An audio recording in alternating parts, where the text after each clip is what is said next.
C'est la fin des vacances de Noël en Hongrie. Le jour de la rentrée, pour Stefania et son ami Ildikó. Il fait pas trop froid, ça va. C'est clair. Enfin, au moins, il fait moins froid qu'à la maison. Stefania, 18 ans, est une jeune maman. Son petit garçon de 4 mois l'accompagne en cours. Quand ma famille ne peut pas garder mon fils, je dois l'emmener avec moi au lycée. Mais quand le petit est malade et qu'il tousse, je me sens coupable de l'emmener dans le froid. Comme d'autres jeunes filles de la communauté rom, elle a failli arrêter ses études. Mais un lycée unique en Hongrie lui a ouvert ses portes.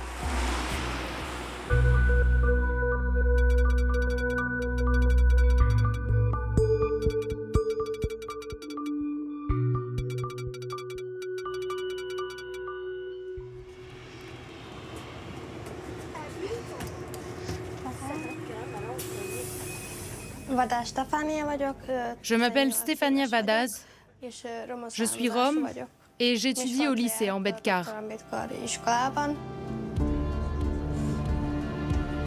Pour rejoindre son lycée, Stefania doit faire 1h30 de transport en commun depuis son village. Il va au lycée lui aussi? Oui, oui, il est déjà en seconde. En Hongrie, nous les Roms, nous avons toujours été mis à part. Dans la plupart des écoles, les enseignants ne vont pas vraiment encourager les filles.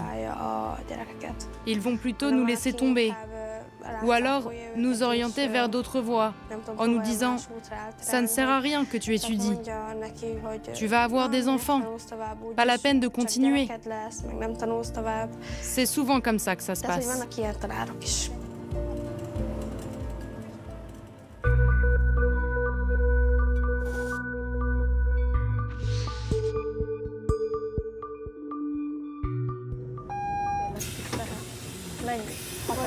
Regarde, personne ne nous laisse descendre.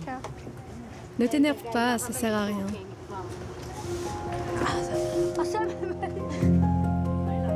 La jeune maman arrive à Miskolc, la 4e plus grande ville du pays.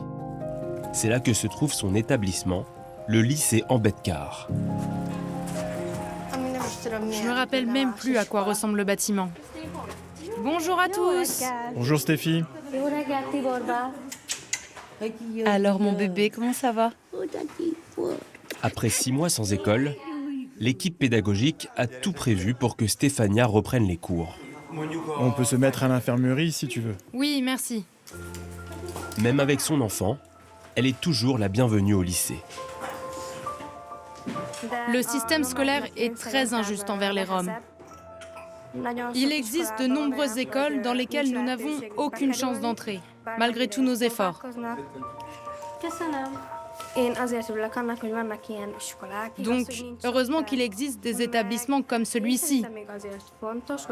Et pour moi, c'est vraiment important de montrer à tout le monde que les Roms peuvent réussir et accomplir quelque chose dans la vie. Je vais sonner le gong. Allez, tout le monde en classe.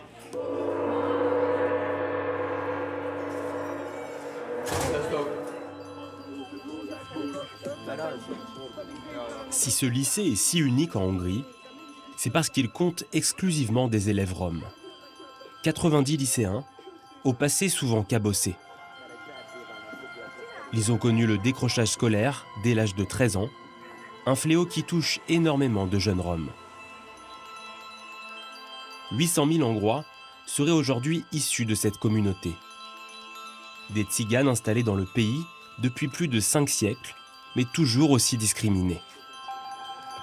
Relégués à l'écart des centres-villes, 40% des Roms vivent sous le seuil de pauvreté. Et en matière d'éducation, les chiffres de cette ségrégation sont sans appel. 99% des jeunes Roms ne parviennent pas à intégrer les universités du pays. Depuis 15 ans, Viktor Orbán, le Premier ministre hongrois, entretient les clichés anti-roms. Les tziganes seraient une main-d'œuvre à bas coût, selon lui. Et son gouvernement ultra-conservateur a voté une loi qui abaisse l'âge obligatoire de la scolarité de 18 ans à 16 ans. Un jeune Rom qui arrête ses études à cet âge-là peut devenir allocataire du RSA hongrois, soit 250 € par mois. Une autre manière de décourager les plus démunis à poursuivre leurs études. Dans ce contexte, le lycée Ambedkár est un îlot de résistance. Une seconde chance pour que ses élèves deviennent des modèles de réussite.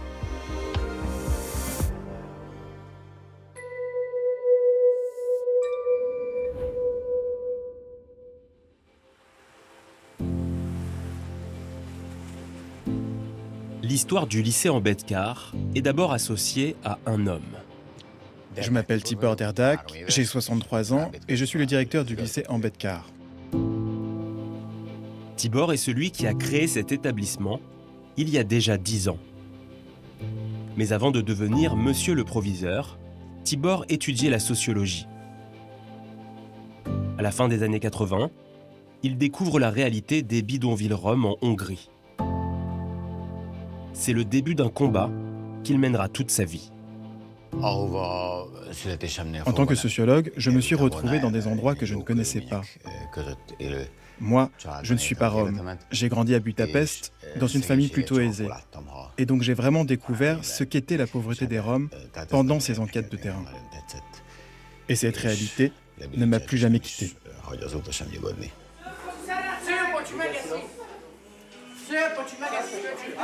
Allez, sortez de la cuisine.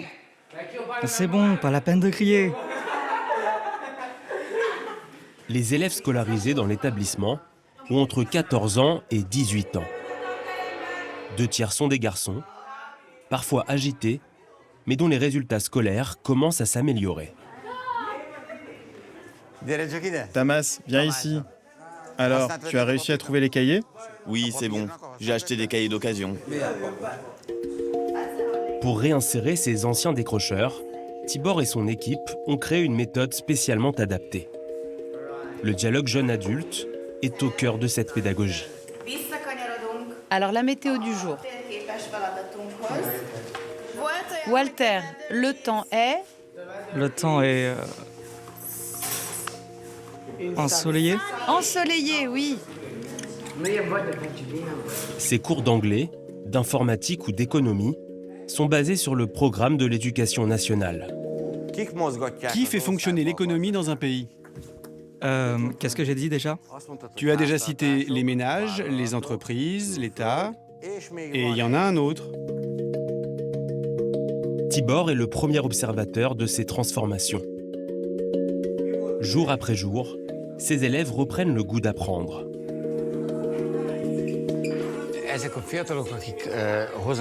Ces jeunes qui entrent dans cette école sont généralement déjà blessés par le système scolaire. Et ils viennent d'écoles où il n'y avait aucun objectif de formation sérieux pour eux. Combien vous lui donneriez? 3 ou 4 sur 5? 4 sur 5, monsieur. Les réponses étaient correctes? Ouais. Allez, 4 sur 5, il l'a bien mérité. Notre première mission est donc de donner la possibilité aux familles qui souffrent de cette discrimination d'obtenir une chance pour leurs enfants de faire des études. Si les effectifs du lycée ne cessent d'augmenter, c'est parce que son proviseur a un principe: ne jamais refuser un jeune. Ce matin-là, il accueille Alex, un élève de 15 ans.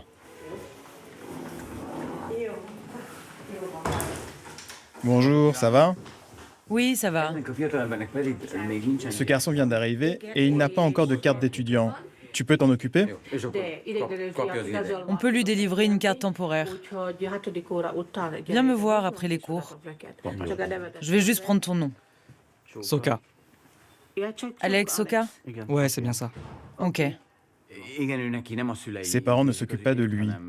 Il est pris en charge par l'assistance publique. Je vais donc être très attentif à la situation de ce jeune homme. Merci Eva, et sois le bienvenu. Depuis toujours, le système scolaire hongrois est particulièrement injuste envers les élèves roms. Si on prend la politique par exemple, vous ne trouverez aucun Rom, ni au Parlement, ni dans les ministères. Aucune démocratie ne peut fonctionner comme ça. Donc aujourd'hui, ces élèves doivent bénéficier du même droit à l'éducation que n'importe quel citoyen. Pour que la précarité et les petits boulots ne soient plus le seul horizon de ces jeunes, Tibor a une idée. Inviter des modèles de réussite issus de la communauté rome.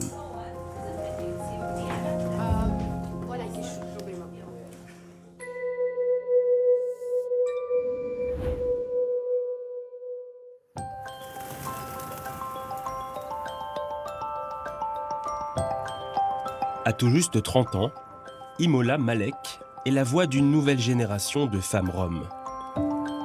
J'ai obtenu un diplôme d'économie à l'université de Budapest. Je suis née à Budapest et j'ai toujours vécu dans cette ville. Je viens d'une famille de la classe moyenne. Ma mère m'a toujours appris à être tolérante et à ne jamais stigmatiser quelqu'un en raison de sa couleur de peau ou de son origine sociale. Imola fait partie des 1%. Seul 1% d'une classe d'âge d'élèves roms est diplômé des universités hongroises. Salut Tibor. Salut Imola. Nous voici enfin. Vous vous sentez prêt? Oui, on s'est bien préparé pour notre entrée en scène. Ok, allons-y. Elle est diplômée d'un master en commerce international et travaille comme consultante dans la finance. Aujourd'hui, Imola intervient au sein du lycée. Son objectif, que ses élèves deviennent plus ambitieux. Bonjour à tous, je m'appelle Imola Malek. J'ai fondé l'association Tara. Peut-être que certains d'entre vous me connaissent, car nous avons organisé récemment une collecte de protection périodique dont les filles de ce lycée ont pu bénéficier.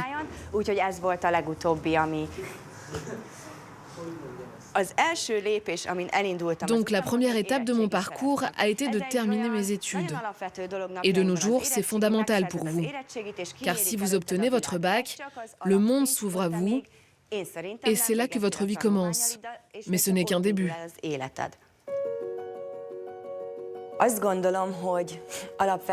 Je pense qu'en tant que femme, je peux être un exemple pour ces filles à travers lesquelles je me reconnais. J'étais la même ado rome que ces élèves, toujours amoureuse et toujours à vouloir me maquiller. Une période pendant laquelle tout est toujours plus important que d'étudier.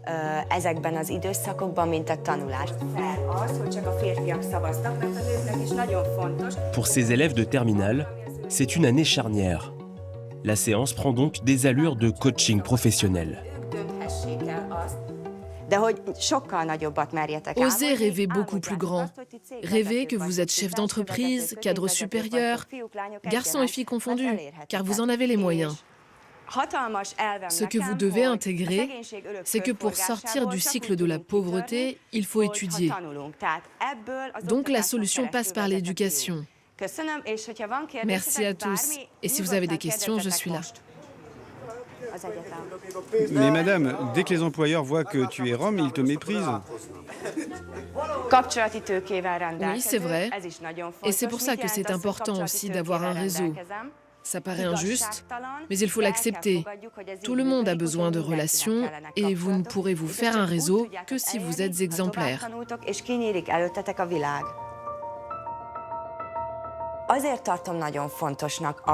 Je pense qu'il est très important de les motiver à ne pas décrocher, car ce n'est pas normal que depuis 600 ans, notre minorité, qui fait partie de la société hongroise, souffre toujours des mêmes stéréotypes et ne soit toujours pas intégrée.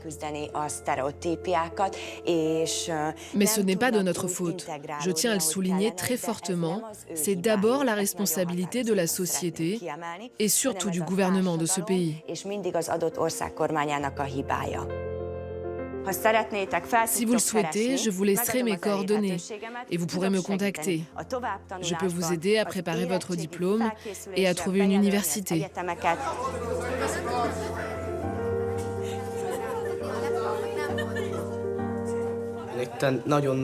C'était vraiment très intéressant pour moi aujourd'hui. Ça va m'aider dans de nombreux domaines. Je suis en seconde et j'aimerais me spécialiser dans la finance plus tard.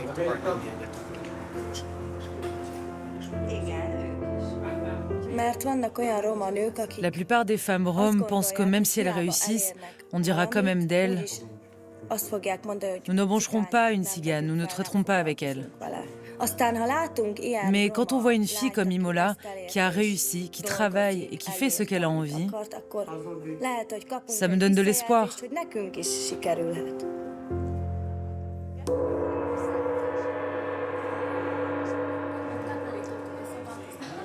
Les courses s'enchaînent pour Stefania. Une course contre la montre pour obtenir son bac médico-social à la fin de l'année. Depuis sa grossesse, elle a accumulé un énorme retard. Allez, on met les téléphones portables sur la table, s'il vous plaît. Oui, j'ai bien reçu le cours, merci. Vous allez tirer un sujet au sort et je vous interrogerai dessus. Au programme du jour, un atelier aide à la personne. Sa professeure, Yuli, est elle aussi d'origine rome. Je veux bien le porter pendant 10 minutes. Mais je ne peux plus imaginer d'en avoir un qui pleure la nuit, la journée. Allez, Stéphie, tu viens prendre un sujet ? Je vais tomber dans les pommes. Mais non. La définition de l'OMS. Plus fort, j'entends rien. Selon l'OMS, la santé, ce n'est pas seulement l'absence de maladie ou de handicap, c'est aussi le bien-être physique, mental et social. Vous auriez quand même pu me prévenir que ça allait être ce sujet. Tu es censé connaître ça depuis longtemps. J'ai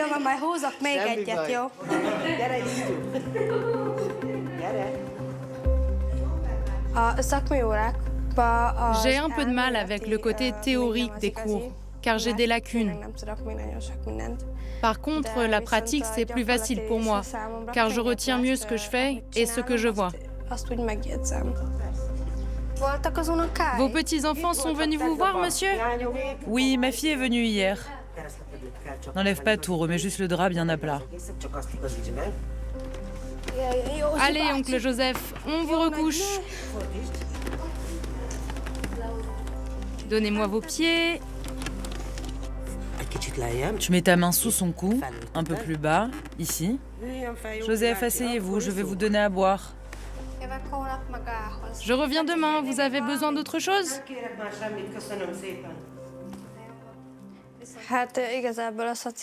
J'aimerais bien travailler dans le secteur social plus tard.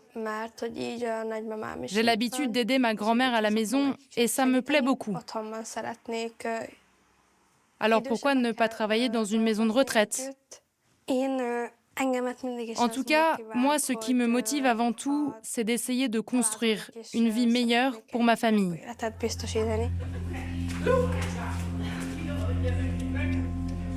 Les rêves d'un avenir meilleur se confrontent trop souvent à la réalité sociale des élèves. La plupart des Roms scolarisés au lycée viennent de ce petit village rural, à une demi-heure de Miskolc. Alocheksa a deux visages. D'un côté, des pavillons tranquilles habités par la classe moyenne. De l'autre, un quartier délabré où vit la communauté rome. Pas d'accès à l'eau potable, aucun ramassage des ordures. C'est au milieu de ce quartier abandonné par les pouvoirs publics qu'habitent Stefania et son bébé. Dans la maison de sa grand-mère, elle vit aux côtés de 6 autres membres de sa famille. Qu'est-ce qui va pas, mon bébé ? Ma grand-mère est une femme incroyable. Non seulement parce qu'elle a élevé ses 11 enfants toute seule, mais aussi parce qu'elle nous a pris sous son aile avec mon bébé. C'est vraiment une femme très forte. Applique-toi, s'il te plaît. Hein. Mais t'inquiète, je vais pas rater ça. Le compagnon de Stefania et père de son enfant a arrêté ses études à l'âge de 16 ans. Il travaille dans une usine de la région, comme la plupart des hommes de sa famille. Tu vas au travail? Oui, s'il y a du boulot, on verra bien. Je vais aller voir. Attention à toi, il fait froid aujourd'hui. Ce quartier est comme un petit village, où les gens vivent dans une grande pauvreté, mais avec beaucoup de solidarité. L'hiver est une saison particulièrement difficile pour les familles roms des élèves du lycée Ambedkar. Mon Dieu, que c'est lourd. On a pu acheter beaucoup de choses, c'est bien.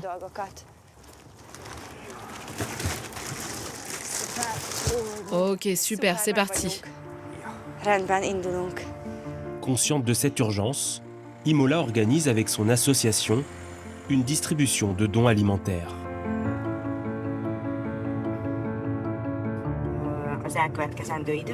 Avec le petit budget qui nous restait, nous avons décidé d'aider les familles les plus précaires en priorité.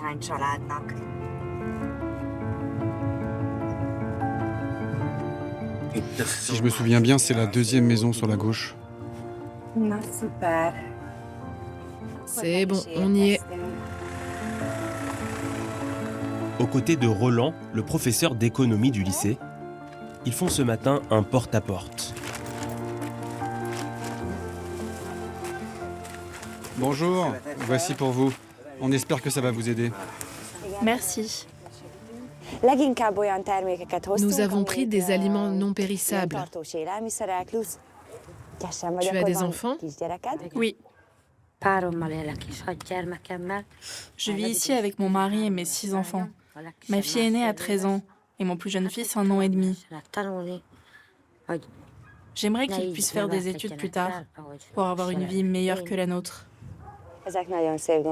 En tout cas, je vous souhaite bonne chance.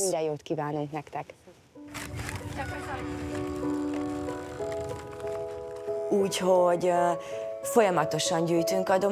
faisons des collectes de dons toute l'année et nous essayons d'aider un maximum de personnes. Mais nous aidons en priorité les familles du lycée Ambedkar. Au bout de la rue, la distribution se poursuit chez la grand-mère de Stefania. Merci de nous recevoir. Bonjour à tous. Bonjour. Veuve et sans emploi, elle vit des minima sociaux.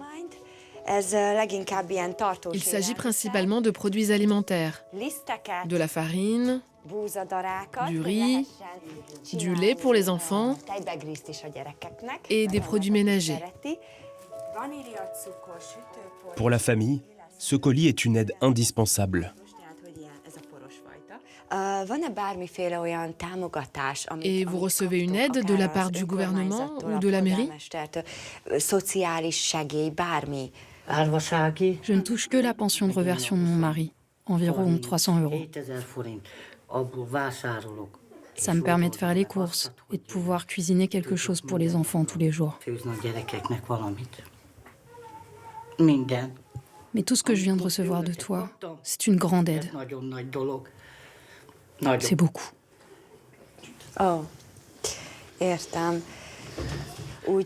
N'hésitez pas à contacter notre association à tout moment si vous en avez besoin et nous serons là pour vous aider. Ça me fait vraiment du bien aussi de pouvoir parler avec vous. Je vous en prie.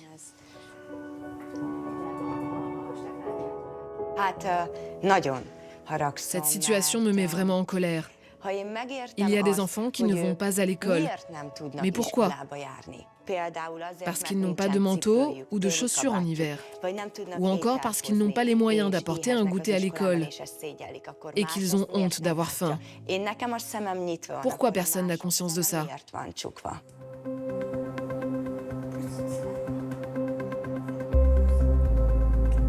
Comment trouver la force d'étudier lorsque l'on vit dans des conditions aussi précaires? Tibor doit sans cesse trouver des solutions pour répondre à cette question et ne pas perdre des élèves. Bonjour. Bonjour monsieur. On attend qui?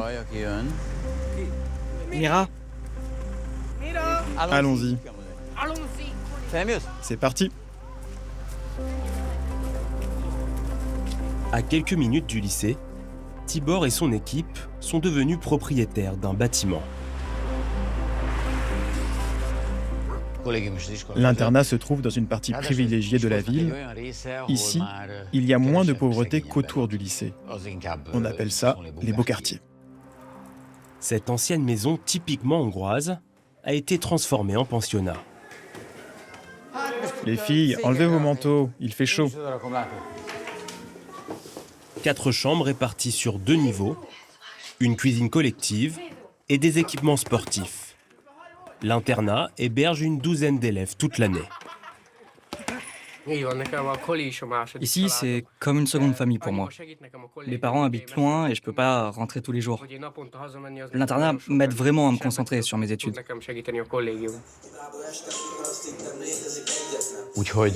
Ici, ces élèves sont perçus comme n'importe quel lycéen, mais avec leur culture rome, bien sûr.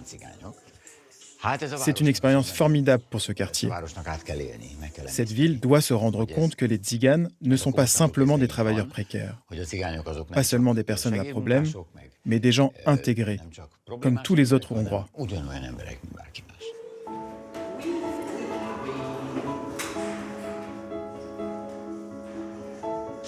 Ça, c'est Martin Luther King.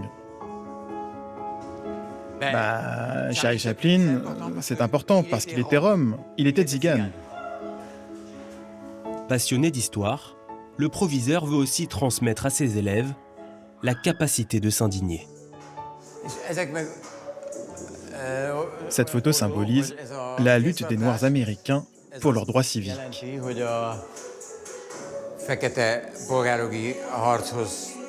Et nos élèves roms s'identifient aussi à ce combat.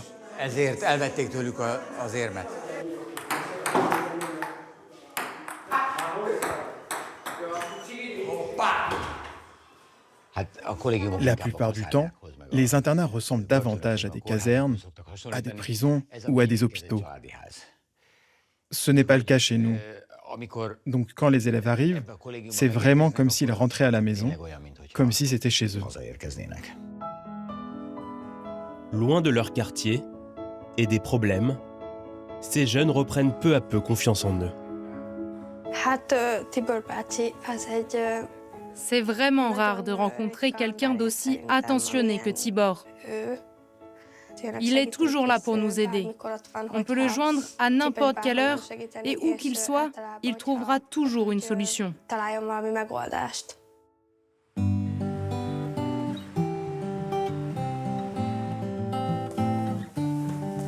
C'est la fin du trimestre au lycée. L'heure d'un premier bilan pour Stefania. Bonjour Stefania. Bonjour, monsieur le proviseur. La jeune fille s'accroche à son rêve. Être la première de sa famille à obtenir le baccalauréat. Comment s'est passé ce premier trimestre? Ça va, je pense que je vais pouvoir terminer l'année. Donc le reste sera plus facile. Pour les maths, j'ai dû suivre les cours de première, mais pour les cours d'anglais et de hongrois, j'ai réussi à suivre ceux de la terminale. Bon, eh bien je vois que tu as surmonté les difficultés, donc je suis sûr que ça va marcher. Il n'y a pas de raison. Merci. Donc promets-moi d'aller au bout. C'est promis. Et surtout d'avoir ton bac. Mes parents n'ont pas eu la chance de faire des études. Ils sont tous les deux ouvriers. Et donc moi, je ferai tout pour étudier et essayer d'aller le plus haut possible. Pour Tibor, chaque nouveau bachelier représente une grande victoire. L'an dernier, 40 élèves du lycée ont décroché leur bac.